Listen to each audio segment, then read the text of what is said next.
news, man. I'm studying for Security Plus. I failed.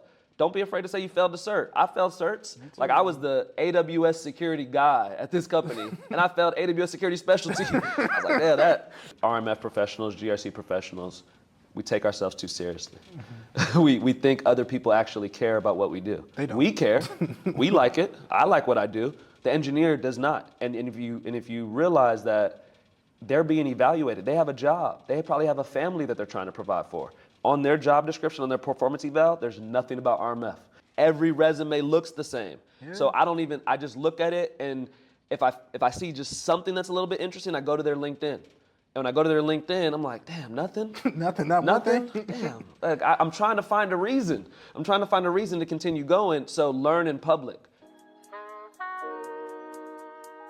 Look, you probably have a Security Plus, maybe even a security clearance, and nobody taught you how to write poems, or how to test a security control, or submit an ATO package. I'm Chris Akpala. A few years ago, I was in your shoes, qualified on paper, but completely lost when it came to RMF. I had the degree, I had the certs, I had the drive, and when somebody said how to test the AT2 control or validate stick findings, I had no clue what that actually looked like. Fast forward 5 years, I worked across DoD and federal agencies, led control assessments, written ATO package, and passed audits. That's why I built RMF Academy, to teach you the real-world execution they don't cover in certification books. Inside, I'll show you how to write a poem and don't get badge back. Test and validate security controls, translate tech jargon, navigate NIST 853, and RMF with confidence. If you're in IT supporting the government systems or stuck on the edge of cybersecurity, this is your way. The people who go through my training don't just get hired, they hit the ground running because they practice the work before day one. Go to rmfacademy.io and let's get to work. Welcome everybody to another edition of the Tech Woke Podcast. I am your host, Chris. In today's podcast, we have a very, very, very great guest. His name is AJ Yan. He was a D1 basketball player. He's a GRC engineer. He's a LinkedIn instructor, SANS instructor. He has done everything, including writing a book for GRC engineering for AWS. And without further ado, we have AJ Yan. How you doing, brother? I'm good, man. I'm good. Appreciate you having me here. No, I love having you come here today. I was talking to your boy Abdi. He referred me to you. So, I'm glad you came on the podcast. I'm glad we're able to talk. So how's your day going? It's good, man. I was able to ride the train from New York down to DC, which was a cool experience. Everybody told me, the Amtrak is cool. So it was smooth. It was smooth. Got some work done and had a good time in New York this week. And things are well, man. Things are going well. I see you signing autographs, you out there signing babies, so you're all over the place. I'm like, just to talk, so the audience can know a little bit about your background. Can you tell me about who you are, what you've done, things you've done to grow. So just tell me a little bit about who you are. Yeah, my career really started in the Army. I was a signal officer, which is more like on the communication side, cybersecurity side. Did that for 6 years on active duty. Ended up earning the rank of captain, learned a lot, got a lot out of the military. And then I got out. I was like, I don't want to deploy no more. It was cool. And I landed at a great company, Coalfire. When I joined, there's only about 9 of us doing SOC 2. Fast forward 3 years later, we're 130, 40 of us doing SOC 2, ISO, HIPAA, healthcare. So I was able to get exposed and grow a lot and do a lot there, which gave me the confidence to go start a company. When I quit my job to go start the company, 3 days later, the pandemic started. And I was like, I think I might have made a mistake. I was like, I don't know if that was a good idea. But I kept going, was able to grow that, raise some venture capital, scale that up, do some really good things, and continued to build, man, and went and just did some stuff at a top 20 CPA firm. Now I'm a director of GRC engineering at a company with my buddy. And yeah, man, I think for me, GRC, getting out of the military, became a passion of mine. It was something that I was like, coming out of the military, I had a sense of purpose, right? I was serving, doing something bigger than myself. But once I learned about GRC, learned the business behind it, and learned the impact that it has on the company, I was like, okay, this is something I can get behind. This is something that I can really learn and enjoy. No, so can you break down to the audience and the people that are watching, can you break down, what is GRC? Can you break it down, Absolutely. Kind of baby steps? Yeah, it's it's a 3-letter acronym. So I want people to know the C gets a lot of attention, the compliance, but governance and risk in the front are also very important. I'll go back to what I was just saying around purpose. I think the reason why I really enjoy GRC is because it matters. Matters from a security perspective. The G helps us say, what do we need to do to ensure that we do the right things? The R is about risk. What risk does the company face? What risk does an agency face? Whatever it may be that you're working at. And then the C is the compliance, right? It's going to help us figure out how to go grow our business. The thing about compliance that's really interesting, there's dollars behind it. There's a lot, big dollars. Big dollars. Yeah, big like, dollars, you know, for you think real. about things like FedRAMP, think about things like ISO, there's $1 million contracts that are prevented from you being even able to touch if you don't have these things. So it's a really important aspect, but for me, it's an aspect of security that gets overlooked. People have thought about it as kind of like the boring part of security, but to me it's not. If you talk to any CISO, anybody at a higher level leadership position, guess what they're dealing with all the time? GRC. Yep. That's how you communicate to the board. That's how you communicate to leadership to get budget. You have to talk in terms of GRC. You're not talking in terms of what the SOC saw or ones and zeros. You're talking GRC. That's the way to communicate it. So it's all about, you know, making sure the governance is, hey, what are we supposed to do? As a company that operates in the financial space or the federal space, what are we supposed to do? The R, what are the things that are facing our organization that could cause some problems? And the C, what do we got to comply with and how do we prove it? It's an aspect of cybersecurity that like I said, has been overlooked, but I think is becoming more and more important and elevated, which is an exciting time.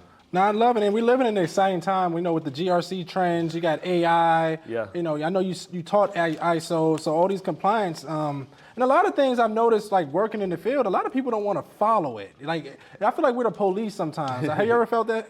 Yeah, and I think that's the bad rap we get, and that's not what we are. You know, if you think about what happened with like DevSecOps and how DevSecOps was all about having to allow developers to go faster, right? And not let security slow them down.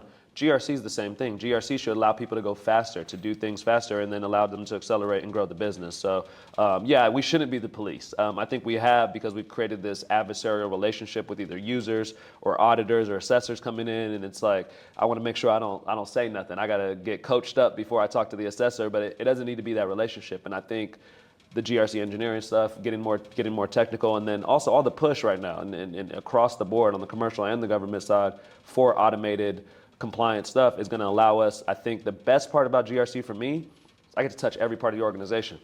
I get to talk to HR, I get to talk to legal, I get to talk to security. So, but if we get too caught up in the C, we get too caught up in the menu efforts, we're not doing that. We're not being an advisor the way we should be, and that's where you get that police feeling is that you're just coming up. Did you do this? Did you do this? Do something wrong? And it needs to be about a conversation. Nah, 100%. Like what you're saying is 100%. You know, with GRC in general or RMF or whatever you call it. The thing about it is, in the field, we're manually doing stuff. I like that you're automating. You're creating processes so it can, you know, everything can flow quicker. Like, say if you want to get a patch, it's done already. So, can you explain why GRC engineering is needed and kind of talk about what is GRC engineering? Yeah, I mean, back in like 2017, I think, maybe late 2017, early 2018, I wrote an article about automating compliance. It was my first ever time publishing an article. I do not go read that for the audience. Don't go find that article. It's terrible. But I was like, we got in there, I was like, man, there has to be a better way. There has to be a better way. There's no way we're grabbing screenshots of things that have technical, that I can validate technically. So I just became really addicted to that. I was like, and then I started a company around the idea. And now there's this movement happening where, you know, I'm in a role of GRC engineer and I lead a bunch of GRC engineers, and all it is taking that engineering mentality of iteration, slow, quick feedback loops, automating things, a lot of the DevSecOps concepts, and applying it to GRC because we need that. And it's rethinking how we're doing things. The first chapter of the book is talking about first principles thinking for GRC engineering. And instead of asking like, what do I got to do? What evidence do I need for this control? It's what are we protecting and why? Why is this important to the business? What data is there? And that to me is about GRC, because now I can work backwards from the problem. I built products either as a founder and then in my last job before this current job. When you're building a product, you're trying to solve a problem. Every app we use on our phone, it's trying to solve a problem for us. GRC engineering goes back to the core of what problem are we trying to solve? Okay, we are supposed to comply with this FedRAMP requirement that says you're supposed to do X, Y, and Z. What problem does that solve? How does that help us? And then how can we eliminate the need for gray area? How do we eliminate the need for 30, 40 minutes, a bunch of people taking a bunch of time during the audit. And those folks, engineers are expensive. Those are expensive resources. money. A lot of money. A lot So of that hour they're spending collecting evidence for you, that's a lot of money. That's taken away from the business. So GRC engineering gives us an opportunity to say, we don't need a screenshot of that. We're going to go and get the evidence directly from the source, which then produces better results and allows us to be better advisors. Okay, I hear what you're saying. So how do you implement that in an organization? Like, how would you go about that? Yeah, I think first things first, one of the mistakes a lot of folks make in this field, they go and they try to be very prescriptive. Like, hey, you got to go implement this tool. I bought this new GRC tool. You got to go do X, Y, and Z. That's the worst way to go about it. You got to go at the SANS Institute. You mentioned I'm a SANS instructor. We used to teach about living off the land. I know land. Go I know find that. what tools your people use and help and figure out how to use those tools. I'll give a very simple example. In most audits, you have to evaluate change management, SDLC processes. How do developers ship code and get it to production? Auditors go about this so wrong. They're asking for lists of changes, they're asking for screenshots, but modern software development, we're shipping thousands of times a day.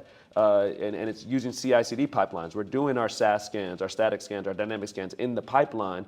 Why are we not, as GRC professionals, going and getting that data? In chapter 9 of the book, there's a case study where I talk about we wrote a script, we grabbed all of this data, we piped it into AWS, and now the engineers don't even have to think about GRC. It's kind of going back to the concept we talked about with DevSecOps allowed us to go faster. Now the engineers can go, they don't have to worry about FedRAMP, they don't have to worry about SOC 2, they're just shipping code, which is what they need to do. If I put my founder hat again, I don't want my engineers doing anything but writing code and shipping out new features. If they're doing anything else, it's costing me money. And as a GRC engineer, what you're doing is you're bringing value back to the organization. So I advise in the book and just in general, don't try to implement GRC engineering at the whole organization. Find one control. Pick one thing, one process. Go learn what tools are used. Before you make any request, hey, what tools you use? Okay, you use GitLab, you use this. All right, bet I'm gonna go do some research. I'm gonna go talk to ChatGPT about this, figure out what these tools are, and then I'm gonna come back with some questions for you. Because a lot of times what we do is we say, oh, you use GitLab, give me this, this, and that. And they look at you like, that doesn't even make sense what you're asking. And you've already ruined the relationship. So now the engineers have to say, do I waste time educating this dude who knows nothing about what he's talking about? Or do I just make up some evidence, give it to him, and let him go on his way? And we're losing the plot there because this is supposed to be about security, right? So I think it's pick one control. Find one process, one control, start small. And that's the engineering mentality. If you think about building a product, it's about going small, short sprints, quick feedback loops. It's not about, oh, we're going to build the most crazy product ever. If you think about every product you've ever used, the new apps, they suck at first.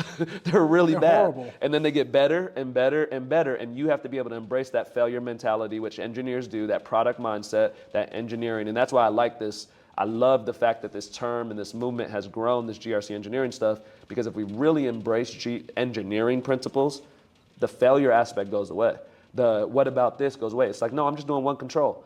And it's not failure, it's information. It's data to help me do better in the future. Now, I love how you're saying just pick one control. Like, even like I'm going to say OpenAI. OpenAI wasn't what it was today.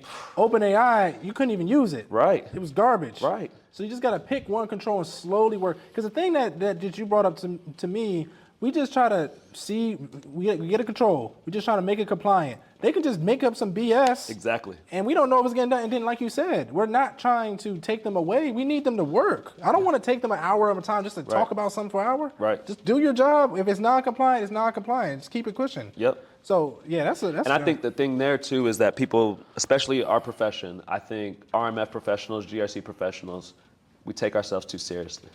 Mm-hmm. we think other people actually care about what we do. They don't. We care. We like it. I like what I do. The engineer does not. And if you realize that they're being evaluated, they have a job. They probably have a family that they're trying to provide for. On their job description, on their performance eval, there's nothing about RMF. There's nothing about GRC. There's nothing about collecting evidence. So if you think about it and tap into their selfish motivations, what do they want to do? They want to work harder. They want to ship features. They're getting evaluated on that. How do I help them do their job and help me do my job? I think one way to do that, and again, I talk a lot about treating GRC like a product, treating RMF like a product, not like a one-time-a-year thing. We call those people that we deal with stakeholders, and I hate that.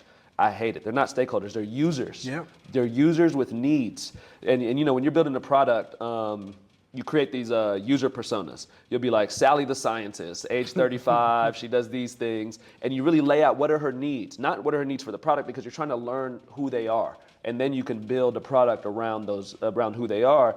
And I think if we think about the people we interact with like users and not people that have to do something for me and they're going to care so much about my GRC or RMF requests, you now can tap into, again, living off the land, figuring out what tools are they using, and then you tell them, hey man, if you do this with me, it's going to hurt a little bit at first. These next 3 weeks are going to be a little bit of work.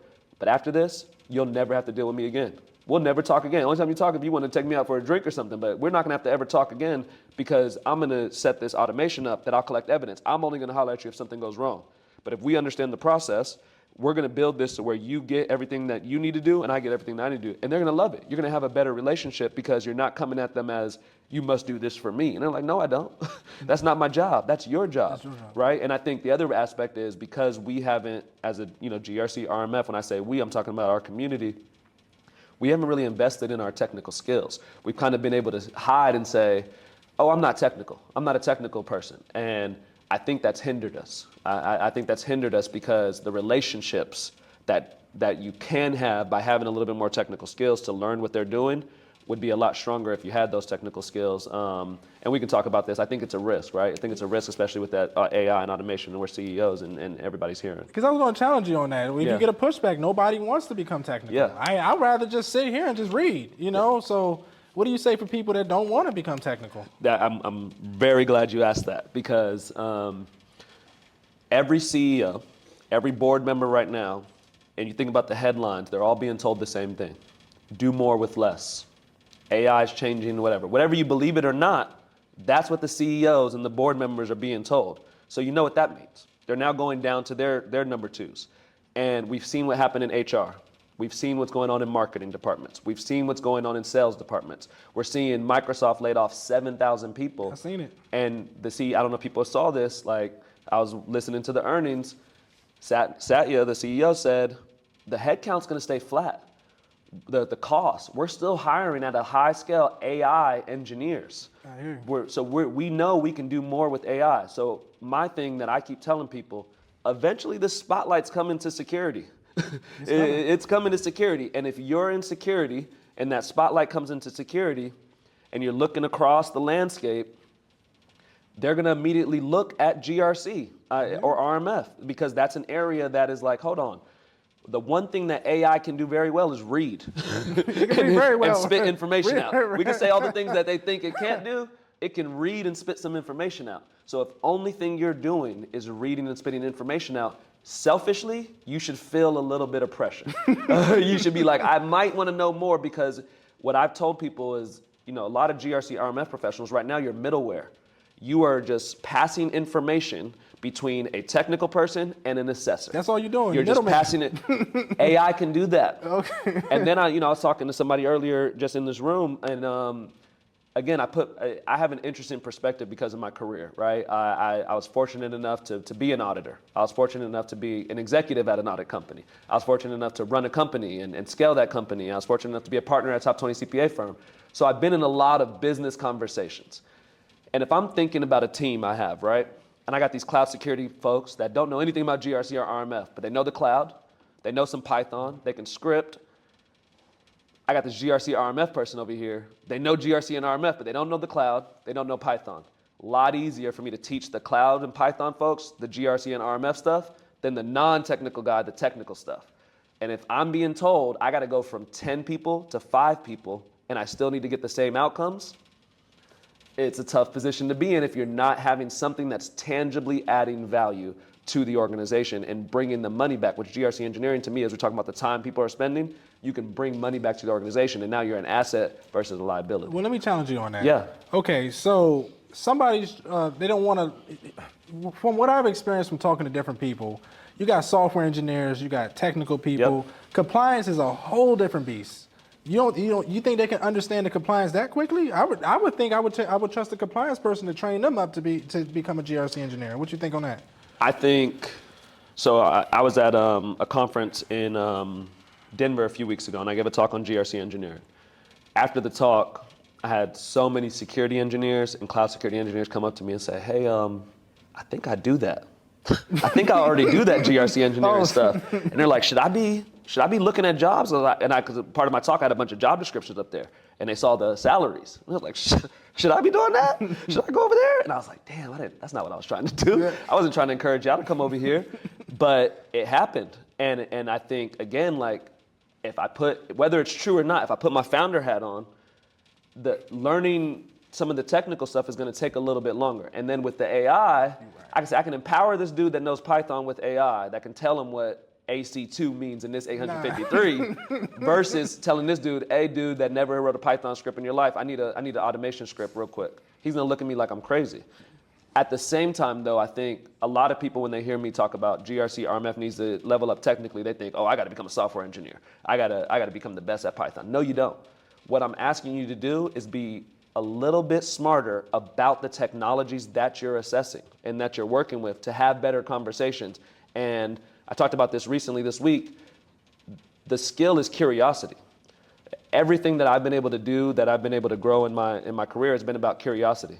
It's been about being curious about the technology that I'm working with, that I'm evaluating.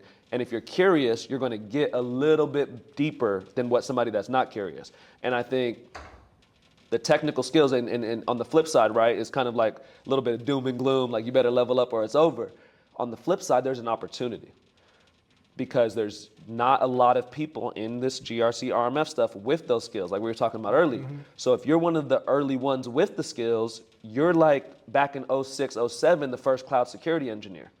Yeah, if I was the first cloud security engineer, imagine they're living great right now. They're doing all right. I remember. They're doing real, and they're doing really. They're leading. They're leaders. They've been doing it for years. So right now we're in that same moment where we got about a 2 to 3 year window.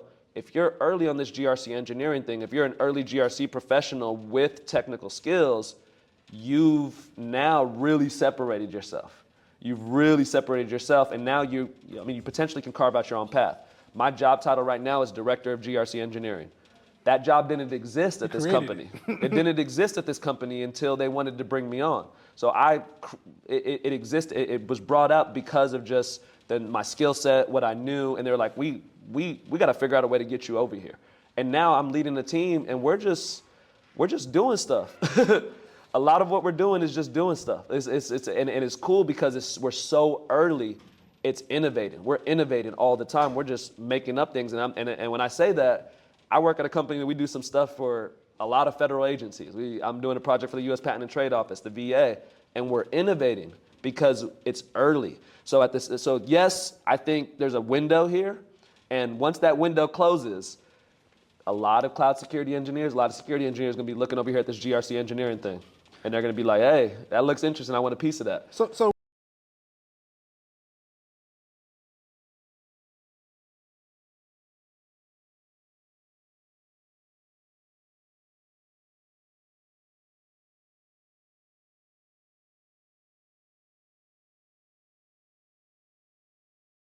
So like, there's some risk with GRC engineering. For example, you're trying to create an automation for the cloud. It can send data it's not supposed to be sending. Yeah.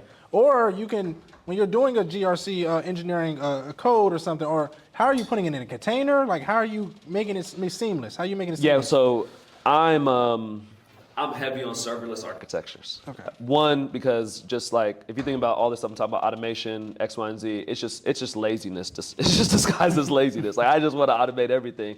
And when you have servers, you got to manage them, you got to patch them, and containers got like a lot of container security stuff. I'm not doing none of that. So there's a chapter in the book called Event-Driven Architecture, where it's a lot of Lambda functions and code just running in the cloud. Azure has them. They're called Azure functions. I don't know what they're called on GCP, but it's just code running in the cloud, which it helps you a lot with security. It helps you a lot with security, and it's only running when an event triggers. So I'll give you an example. We have a setup in one of the agencies we work with. It's like 120 plus AWS accounts. Every week, Friday morning, a Lambda function triggers, goes into Audit Manager, Security Hub, grabs a bunch of data, and sends out emails to ISSOs, to an ISSM, to the CISOs. And what we did was we wrote this Lambda function. I took all this data. It's a lot of data. A lot of stuff at Audit Manager, a lot of stuff at Security Hub config, and I piped it into Amazon Bedrock, which is their managed AI service, and say, hey, you're a professional 20-year government RMF employee, and you're going to review this, and now you're going to send an email out to this person, this persona, and take all the for real? data, sends it out every Friday morning. They're loving it. They love it. They're like, You man, did it? yeah, and it's simple, and there's a way to do it in the book. Hey, make sure y'all check out that book, because that's creating yourself a job right there. If you literally, you're solving a problem right there. Right there. And Oh, to me, man. that's an advantage of using AI in this stuff too, because one of the challenges in GRC is how do I translate all of this data, all of this security stuff into words and communication that people are going to care about. And with GRC, it's not just one audience.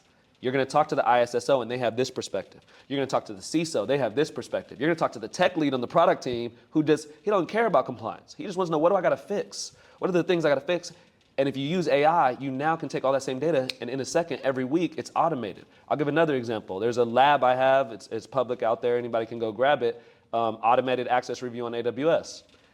In most compliance frameworks, there's a requirement to review access on a regular basis. Most assessors do this very backwards. Oh, let me get a list of users from AWS. And that doesn't tell you anything, because you need to know about the permissions and whatnot.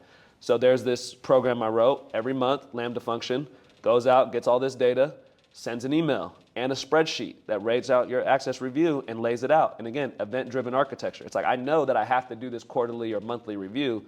Why am I going to wait to do it? And then why am I going to try to do it manually?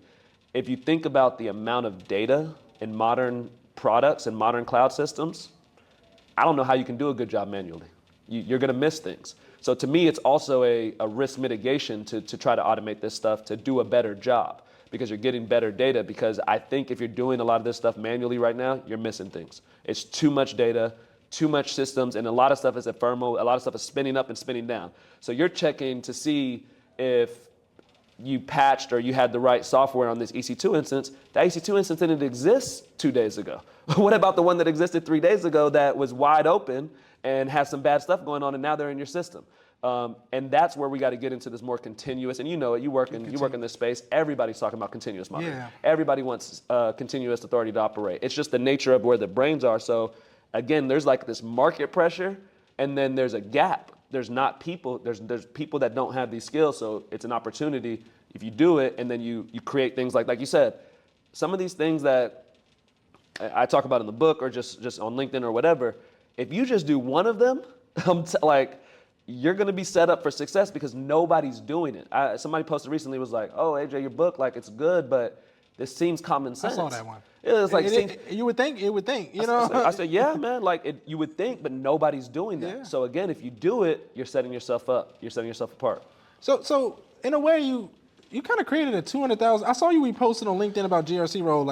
Yeah. What you just did just now, that's a $200,000 job you just created for yourself. And like you said, you created your own role. Yeah. I would say, personally speaking, a little bit more. A little bit more than a lot more than 200,000. Okay. But there are roles out there. You know what I'm saying? got you. I posted one. I think it was Anthropic was hiring it was 200. 250 to 325 or something. Yeah, and that's light work. And it was a risk analyst. Yeah. I'm like, that's analyst roles. And if you look at the job description, it's all GRC engineering, because again, this is a professional that is a unicorn. This is somebody you are a rare creature out here. So if you can get in early, you now set yourself up to really carve out a path and some generational wealth there. Okay, so I'm hearing this. So I get what you're saying. There's no risk associated with GRC. You're just automating, just making sure it's not serverless. You're doing the same. You're doing the same thing you're doing manually. Okay. You're not with GRC engineering. You shouldn't be impacting anything that's going to slow anybody down. Okay. So you're collecting the data. Just collecting. Okay. When you're in the pipeline, the CI/CD pipeline, you're not touching it. You're not saying, if this doesn't happen, don't do this. That's the security engineering job. That's DevSecOps job. But you are going to go say, hey, did you do it? And get that information and bring it in and send it somewhere else and make sure people can see it. And then elevating the data. One of the things that's happening at some of the agencies we're working at, you have these big cloud environments. So they have security teams, central security teams, a lot of cloud security engineers, DevSecOps folks. They're telling us, man, none of the product teams listen to us. We have security hub dashboards. We got quick site dashboards. Nobody cares about it. Now that we started to bring some GRC engineering stuff in, and they can see, if I follow that security stuff, I get this CATO. All right, I'll do it. And the security team's happy. They're like, hell yeah, finally they're listening to us. Finally they're gonna actually do the things that we want them to do. And to me, that's, again, you're adding significant value because now you got friends on the security side, you got friends on the product side, and everybody's happy because they're getting their outcomes that they need. So AJ, you've been dropping these bombs. You talk about GRC engineering help automate systems. You use some use cases for AI. You also talked about some of the money you can make slightly. You know, in this podcast, we're not really about the money, but I'm glad you kind of emphasize you can make some good money in this field. So there's a lot of people that will be listening to this. Can you explain, how do you get into this space? How do you start learning coding? And I know you talked about it, but kind of touch upon it for the audience to understand. Yeah, I mean, I think embrace the curiosity mindset. You got to be curious. You got to try to just like be open to being very uncomfortable, I think, and you're on this journey of trying to learn new skills. Discomfort is a feature, it's not a bug. That's intentional. You should be uncomfortable trying to learn new skills. And it's going to be guaranteed. And I want to be clear, like, there is good money to be made in this field, but it's a transaction. This is a capitalist economy. Like, the business is expecting value, especially if they're paying these salaries, right? So you're gonna have to have some skills. What I would say is, we talked a lot about there's an opportunity right now. The opportunity is when I open up a new job, I'm getting, within an hour, hundreds of resumes, hundreds of applicants. 99% of them look the same. They all look the same. It's security plus, this experience, blah, blah, blah, blah, blah, blah. I'm like, all right, bro, whatever. There's one or two in there that have projects. And I can go look at a project and see how they think, see what they know. I was just talking to a few folks over here about that I think that's the best way right now, especially because this is a new field, especially because a lot of employers don't know what they want from this field. That's a great way to stand out, is to have projects. But I would also encourage folks to use these AI tools to learn. The best part about using these AI tools to learn is you get to ask stupid questions without feeling insecure. You can say, I don't know what you're saying. Explain it to me like I'm a 5-year-old. I know basketball. Explain it to me like a basketball. Explain it to me like this. So use these tools to accelerate your learning. I'm learning so much at a rapid rate right now, and I'm having the time of my life doing it because I'm using these AI tools and I'm asking stupid questions all the time. And I'm able to get through all this learning. So I think, like, embrace that curiosity. I talk to a lot of people that are like, oh man, I studied computer science back in college and I hated it. I hated coding. I couldn't learn it. I didn't like it. I was the same way. Like, I didn't like it. But as these tools have advanced, it's become a lot easier to learn it. And then you start to feel really powerful. You start to understand the power of having these skills. So I think it's a mindset shift. Like, the book has a lot of examples, but the first chapter is about first principles thinking for GRC engineering, because nothing we can do, you can't enter this field, you can't change it if you're not thinking about things differently. And to learn this stuff, you have to be prepared. It's gonna be tough. But what matters is, all right, I put 20 minutes in this day. Do I show up the next day?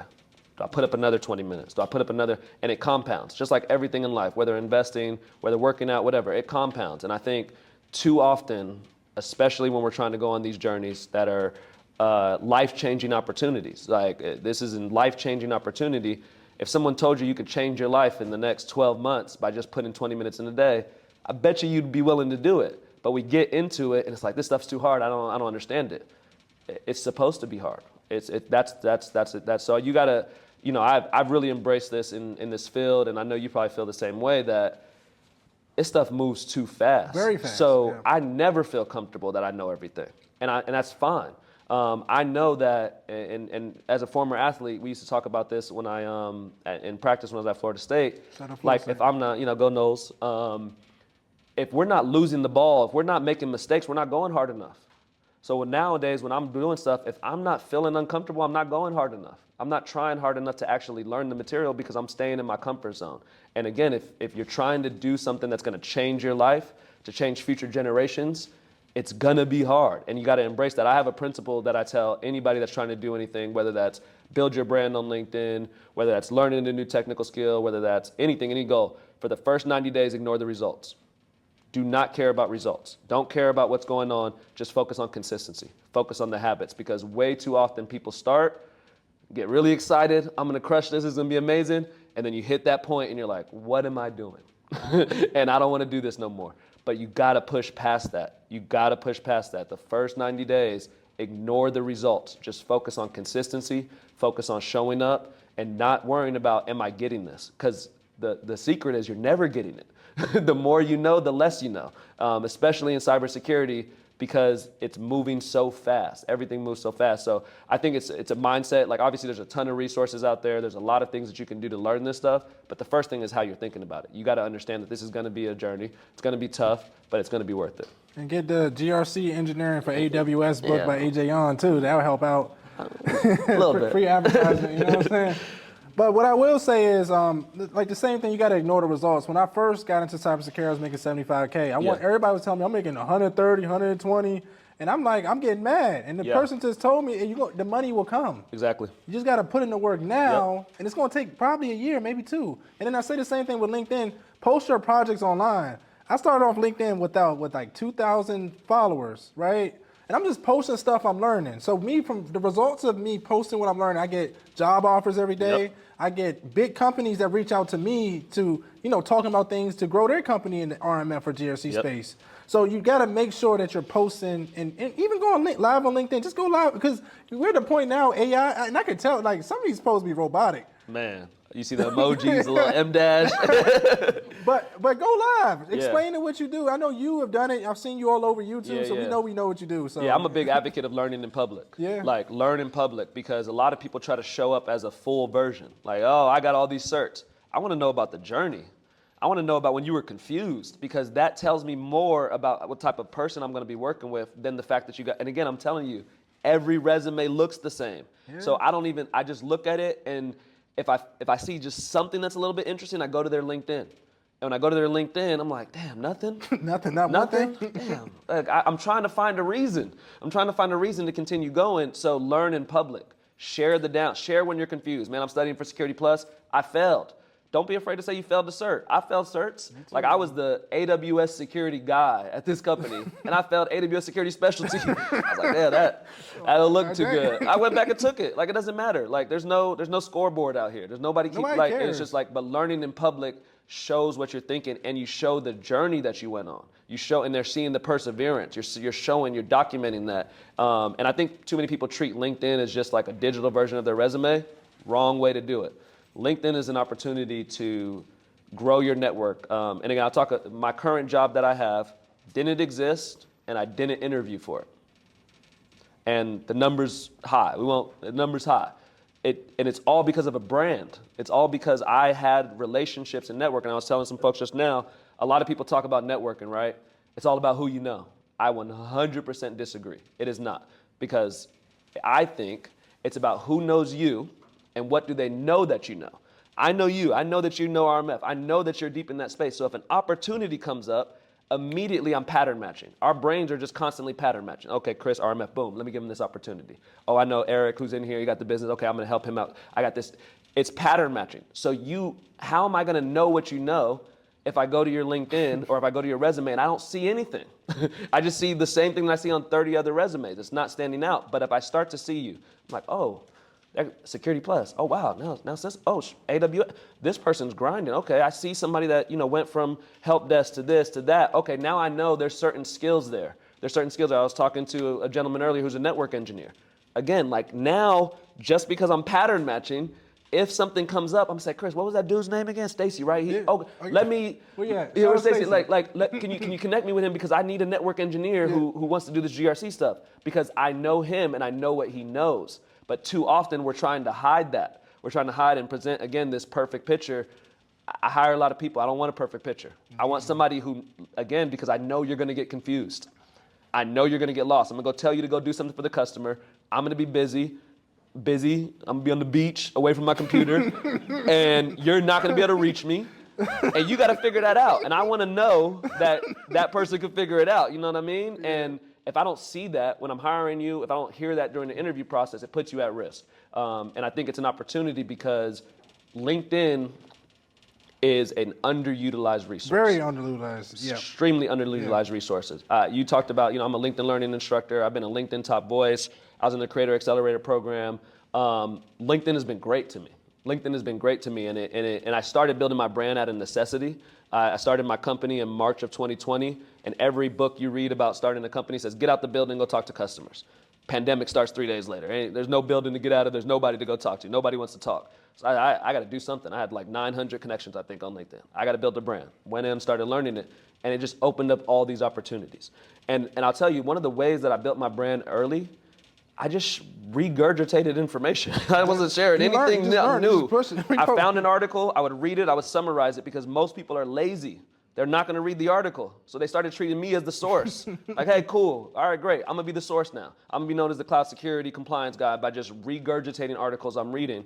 It's so easy and it's right there. And I think because it's LinkedIn, it feels a little stuffy. It's like LinkedIn's just known for, I got a promotion, I got a new job. Don't use it that way. Use it to build your brand, and it opens up opportunities. And it's not about the vanity metrics for me. People always like, oh, you got whatever. It's not about vanity metrics. To me, you know your LinkedIn's working when opportunities are showing up in your inbox, where people are recognizing you for what you know. Again, like, and I was in New York at this conference this past week. Somebody was telling me like, man, it's crazy. They kind of followed this like little brand builder course that I'd put together. And like somebody came up to me and was like, I know you from LinkedIn. You're always talking about X. And he's like, I didn't know people were paying attention because nobody likes those posts. Ignore the results. They're seeing you and now they know what you know and they're pattern matching. And I think LinkedIn's an opportunity to stand out, to showcase those projects. To your point, I'm glad you brought this up. Learn in public.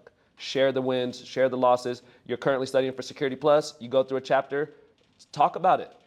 Talk about it. It's a great way to reinforce your learning as well. Facts. Because you're now, I talk about in the book, like one of the ways to prove that you really know what you're doing, do the grandma test. Go holler at your grandma and tell her what you're talking about. See if she can you explain Security Plus to your grandma. If you can't do that, you might want to go back a little bit deeper in the book, figure that out, right? And you do that by sharing as you're on the journey, not waiting until the end. You got to be, I think we live in a society where everybody wants to paint this perfect highlight reel. And that's just not how the real world works. And that's not how it's going to work when you're working at a company, because this stuff's hard. You're going to get confused. And I want to know you're going to be okay being confused. Yeah, that's what I do. I learn. I would go LinkedIn Live, talk about what I'm doing. If somebody say I'm wrong, I'm wrong. Right. I mean, I'm not perfect, but I get a bunch of people that's highly recognized in the field that like what you're doing. And over time, if you're saying something right, they're going to say it's right. If it's wrong, I made a post recently about security clearance. Man, they went ham on me, man. I'm like, dang. But it's so, and just to the audience to let you know, I have one cert. I'm doing very well for myself with one cert. It's not about the certs. It's about what you know. And even if you can know one thing, but you always got to learn over time. And that's what AJ's. I had a lot of certs. None of them are active anymore. And I have zero intention to ever take a certification test again. And I'm not going to. And I don't have to now. I've been able to elevate to that point. And I was telling folks, like, certs are great because it's going to help you speak the language. Projects, portfolios are going to stand out. And the reason I have this concept of portfolios as a founder, I hired a bunch of software engineers. I hired some UI UX designers that came from non-technical fields. They were chefs, they were nannies, whatever. They built portfolios. So now when we're hiring, we're looking at somebody with a UI UX design degree, 5 years of experience coming from a tech company. And our first UI UX designer in my company was a young lady who was a chef and a nanny. Oh, dang. But her portfolio was crazy. It was crazy. I was like, I don't care about the education over here. That's we need that type of thinking and that style. If she didn't build a portfolio and just assumed, I went to a boot camp, I'm gonna get hired. She'd still be looking. She'd still be looking. And she's still now a gainfully employed UI UX designer because she built a portfolio that had allowed her to stand out and compete. I think portfolios level the playing ground.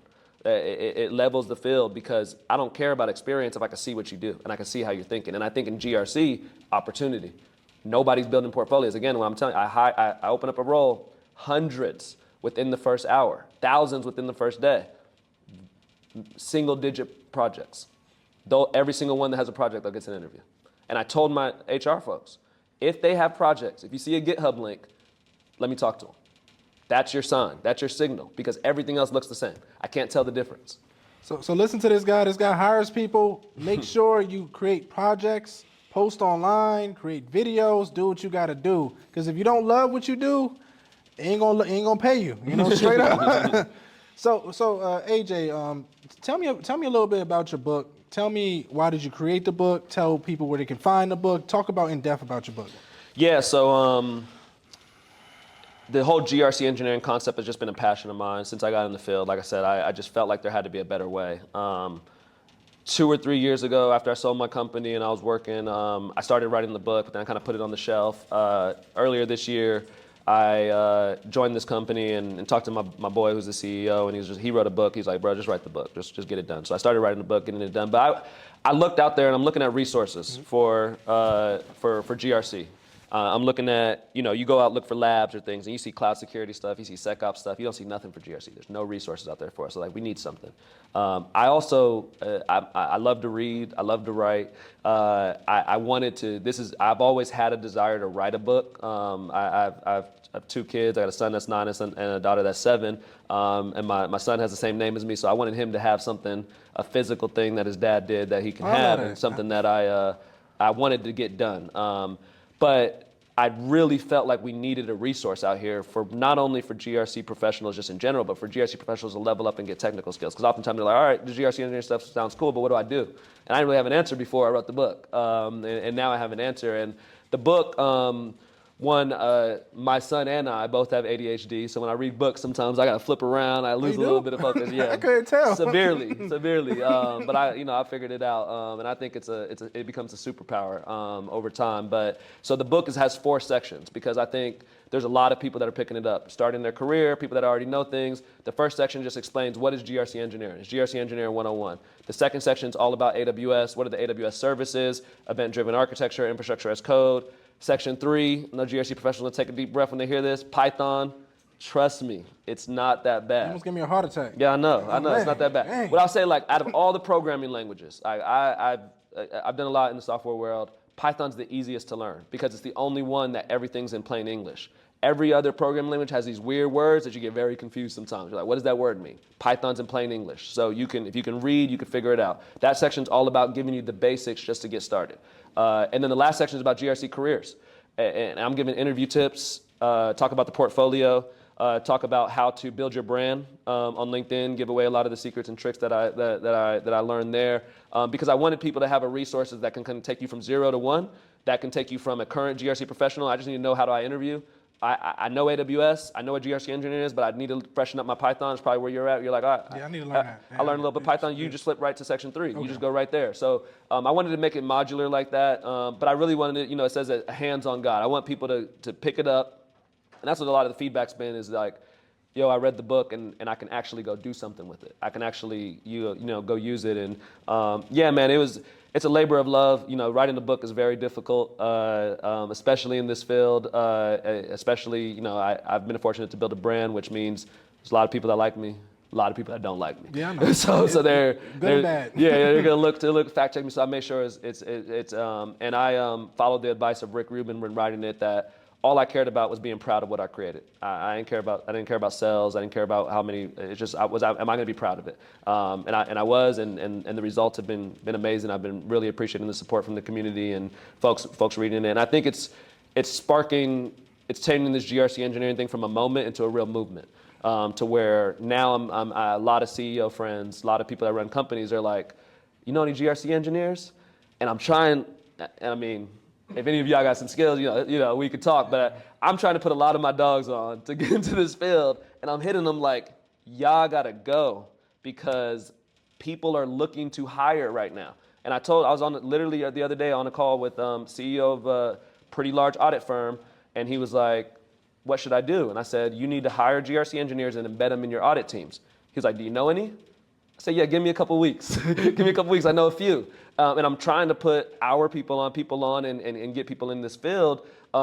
There's opportunities out there. But I'm not putting my reputation on line for this anybody. I've done that, we know how that goes. Yeah, I've gotten burned. No so again, it's about showcasing those skills so that you can get put into the right position, and then from there, I open the door. You gotta handle your business from there. But it's an opportunity, and I think the book will be a good resource to help people get there and just do things differently. Like GRC is important. I really enjoy the field. I enjoy what we do. I think there's an opportunity to do very well for yourself in this field. But I think if we don't level up, we're seeing the shifts. The tides are kind of shifting under our feet. Yeah, if you're not solving the problem, then you are the problem. That's how I go. So you're solving a problem, you're fixing it. So I love what you're doing. How much is this book? $20 on Amazon. $10. Yeah, or $19.99, I guess. So 1990, well, tax is 20. Yeah, so. yeah. And I like what you're doing. I look up to this one guy more recently, Alex Amosi. He created a book that helps you get where you need to go, and it provides a lot of value. And I love that you're doing that to solve a solution without, going to other routes. But I'm glad. So make sure if you're checking out, make sure you check out AJ's book, GRC Engineering for AWS. Go on Amazon, it's $19.99 plus tax, maybe $20. But just make sure you check out his book. Support this young brother.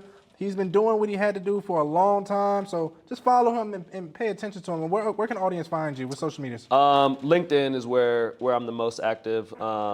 I don't want people to find my Twitter burner, but LinkedIn is where I'm the most active, and I'm constantly trying to share resources, and I try to respond to DMs. Sometimes LinkedIn's DMs are crazy, it's hard. And sometimes it gets really wild. Like right now, it's really wild.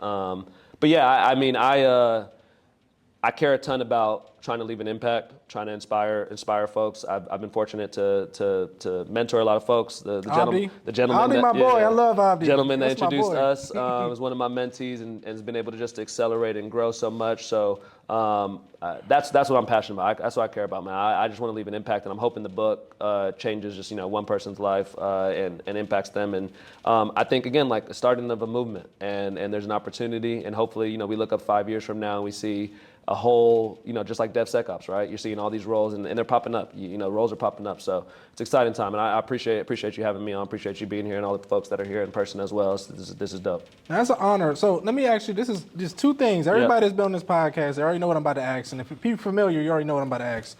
What is your goals for the next 5 years? To make a lot more money without working. Okay, that's good. That sounds good. So like I value slow mornings. I value a lot of time away from the computer. I live in Puerto Rico on the island. I'm half Puerto Rican, so I'm very excited about living in my homeland. You mix now? Yeah, Okay. my mom was born and raised on the island, man. So I'm Puerto Rican. I was just at Bad Bunny's concert last weekend and had the time of my life. Shout out to Bad Bunny. The Benito to go.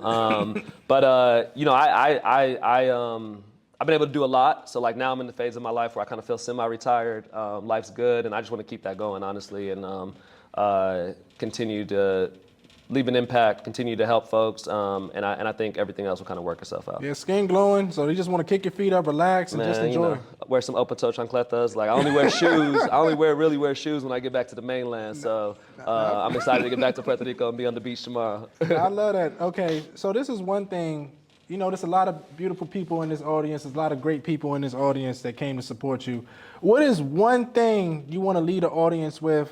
It could be a statement. It could be a quote. Something you just want to lead the audience with to grow. Yeah, I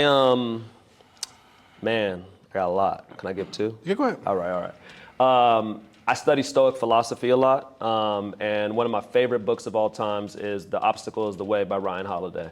And if I kind of think about everything that I've ever achieved in my life, there was an obstacle in the way that I made a decision just to go through it. And I would encourage everybody that when you feel that obstacle, that is a signal to keep going. That is not a signal to turn around. The obstacle is the way.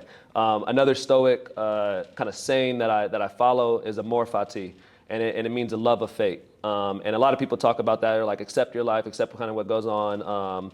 In a lot of religion, a lot of different religious kind of same thing, like count everything as joy, I think is something like that.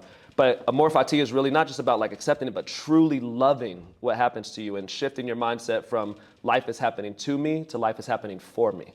And when you do that, every single thing that happens is an opportunity to get better because it's happening for you. It's an opportunity for me to get better. It's an opportunity for me to think about something differently. It's an opportunity for me to grow. I always say you either win or you learn. I've learned a lot.